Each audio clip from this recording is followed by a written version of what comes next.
नाम को आप जानते नहीं, ढिंढोरा पीटते हैं, नाम ले लो कल्याण हो जाएगा। अब कोई शरीर से दुखी है, सोचेगा नाम ले लो शरीर के रोग मिट जाएंगे।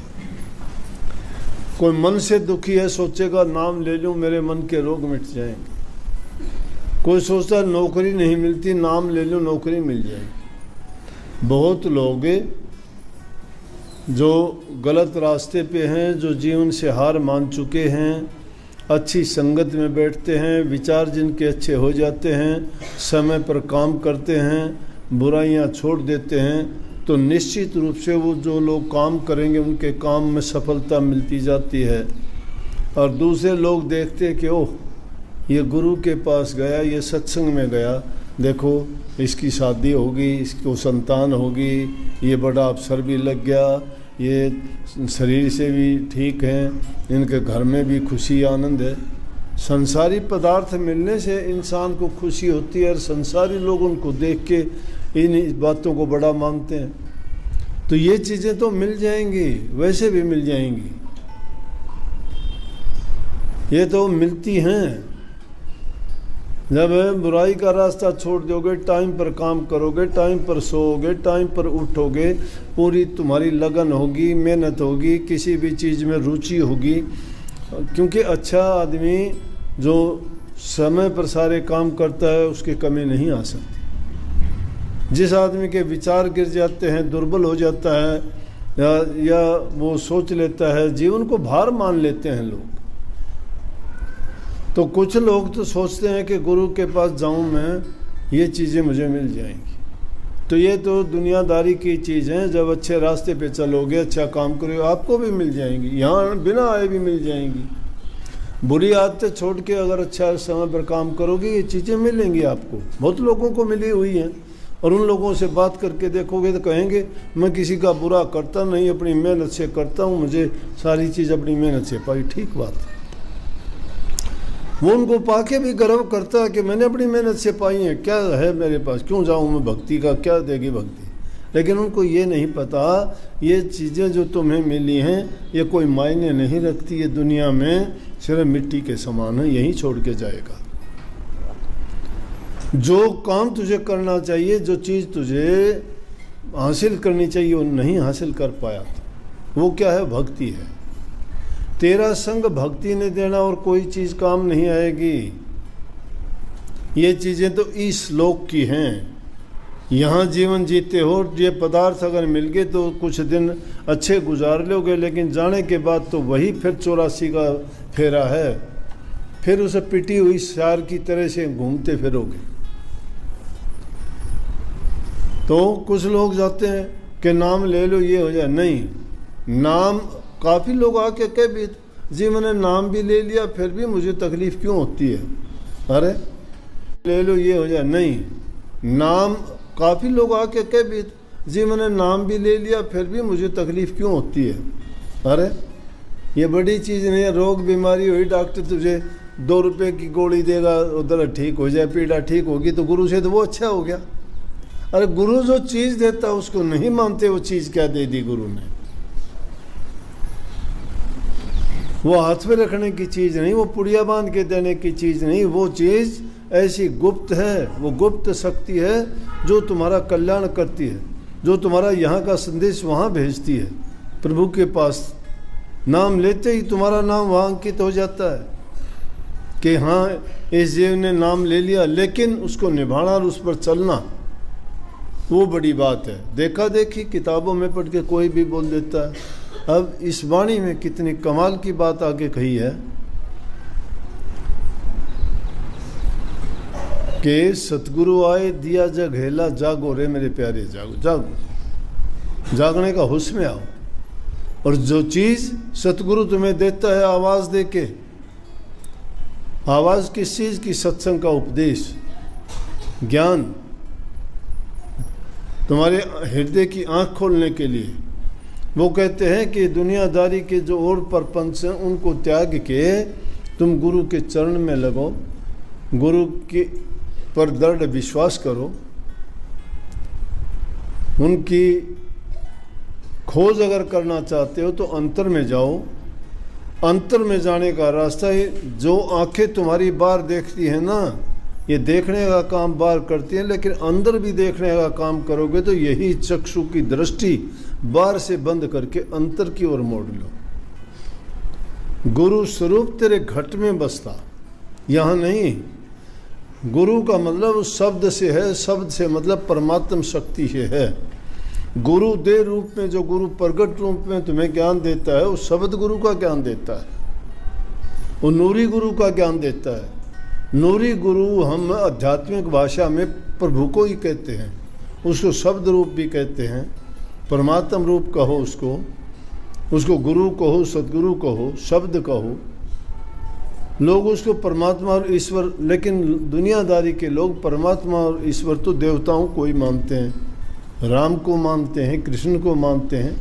ये दिव्य पुरुष हुए हैं, ब्रह्म के अवतार हुए हैं, दिव्य शक्तियाँ और अलौकिक शक्तियाँ इनके पास थी, हमारे पूज्य हैं वो हर प्रकार से। लेकिन वो भी तो किसी की पूजा करते थे। संत उस जिसकी वो पूजा करते थे उसका भेद बताते हैं। वो किन की पूजा करते थे? जिसकी वो पूजा करते वो शब्द गुरु है। तो उसके लिए कहते हैं कि वो गुरु स्वरूप तेरे घट में बसता, झांको। कहाँ से झांकोगे? झांकने का द्वारा एक ये झांकी, आंखों की झांकी है। बाहर झांकते हो, दुनिया दिखाई देती है, दुनिया दिखाई देती है, माया का खेल है। इस झांकी में से अंदर की ओर झांकोगे, बाहर की ओर से खिड़कियां बंद कर दो। कबीर साहब कहते आजा सतगुरु नैनन में, नैन झाप मैं लूं, ना मैं देखूं और को न तो ही देखूं। इस प्रकार से इतने स्वार्थी हो जाओ कि इस नैनों में सतगुरु को बंद करके उसको देखो। कैसे देखो? कि कहते हैं कि मैं, उसका अर्थ तो यह है कि मैं एक टकटकी लगा के ही देखता रहूं, दूसरे को तो कैसे रोक देगा? वो अपने में देखेंगे, तुम अपने में देखोगे। वो कहते हैं ना मैं खुद देखूं ना दूसरे को देखने जो, आपको बंद कर दूंगा। लेकिन कही क्या, नैनन की कर कोठड़ी और पुतड़ी पिलंग बिछा, पलकों की चिक डाल कर प्रीतम को ले रिझा। उस प्रीतम को रिझाने के लिए इन पुतलियों को घुमा लो और ऊपर से ये जो तुम्हारी पलक है इनको बंद करके अंदर में जाओ। अंदर में जाना नहीं चाहते, बाहर की बातें सुन सुन के खुश हो जाते हो। ये लोक की भक्ति करते हो, पूजा पाठ है, यज्ञ हवन है, आरती प्रार्थनाएं हैं, धूप बत्ती जलाना है, रत जगे हैं और कई प्रकार की अनेक प्रकार के जो काम करते हो, इस लोक में तो आपको अच्छी दिखाई देंगी, बहुत बढ़िया। लेकिन संतों की लाइन है वो आत्म उन्नति के लिए, आत्म कल्याण के लिए। उसको आध्यात्मिक भक्ति, आध्यात्मिक रास्ता वो है। उस रास्ते पे चले बिना इंसान का कल्याण और हित नहीं हो सकता। क्योंकि जब तक हम देह रूप में हैं, स्थूल देह में, स्थूल मन और माया इसको घेरती हैं। जब सूक्ष्म देह में चले जाते हैं तो सूक्ष्म मन और माया भी घेरती हैं। लेकिन जब पार ब्रह्म में चले जाते हैं तो ना स्थूल मन काम करता है, ना स्थूल माया वहाँ दखल दे सकती है, और सूक्ष्म मन माया भी नीचे ही पंगु होके रह जाते हैं, उसके पीछे भागने की कोशिश ही नहीं करते। क्योंकि वो बेहद है, हद से जो पार चला जाता है। आर और पार की लड़ाई है। ये दुनिया आर है और वो पार है। जिस प्रकार से तुम्हारी मंजिल दूसरी तरफ है, तुम वहाँ जाना चाहते हो, रास्ते में दरिया पड़ता है। दरिया से इस किनारे पर जब तक बैठे हो इस पार हो, लेकिन उस पार जाने के लिए तुम्हें चाहिए नाव, किश्ती। बिना उसके सहारे के नहीं जा सकते। इसलिए अनेक वाणियों में एक वाणी गाई गई है कि सतगुरु मेरी बेड़ी को पार लगाना, मेरी नैया मझधार में डूब रही है, इसको दूसरे किनारे पहुंचाना। आप नाम की जहाज लेके आए हो, उसे परले किनारे लगाना। वो परला किनारा क्या हो? पार है। इस दुनियादारी में जब तक रहते हो तब तक इस पार हो। इस पार काल का देश है, माया का देश है। और जब उससे पार चले जाते हो वो शब्द परमात्म देश है। और उस देश में जब हम पहुंच जाते हैं तो वहाँ ना राग है, ना द्वेष है, ना ईर्ष्या है, ना निंदा है, ना छोटा है, ना बड़ा है, ना कोई स्त्री है, ना कोई पुरुष है, सब एक, सब बराबर। वहाँ वो प्रभु की लीला है, उसी रूप में हम हैं। जिस प्रकार से बूंद जाके सागर में विलीन हो जाती है, तो वो सागर भी एक बूंद की भांति है, वहाँ भिन्नता नहीं रहती। अब हम चाहते हैं बातों में खोजना, संतों ने वाणी कह दी, हम उनमें ढूंढते हैं या नकल करते हैं, इतनी हिम्मत करते नहीं कि अंदर में जाएं। अब क्यों कह दी कि मान मनी तज गुरु चरणन में। अब मान मनी को शायद समझने में भी आपको फर्क पड़ता होगा। मनी क्या है? मनी अंग्रेजी का शब्द नहीं है। मान अभिमान है। मान अपने आप को एक अंग्रेजी में कहावत ईगो बोलते हैं, जिसको शब्द है ईगो। ईगो किस चीज़ को कहते हैं कि आदमी अपने आप में अहंकार मान लेता है कि मैं रूपवान हूँ, मैं ताकतवर हूँ, मैं पढ़ा लिखा हूँ, मैं डिग्रीधारी हूँ, या मैं ऊंचे पद वाला हूँ, मैं ऊंचे खानदान वाला हूँ, मैं ऊंची जाति वाला हूँ। ये क्या है? ये मान है। वो चाहता है ये छोटा है, ये मेरे से सलाम करेगा, ये गरीब है, ये मेरे से डरता है, ये कमज़ोर है, मैं बलवान हूँ। ये क्या है? ये मान है।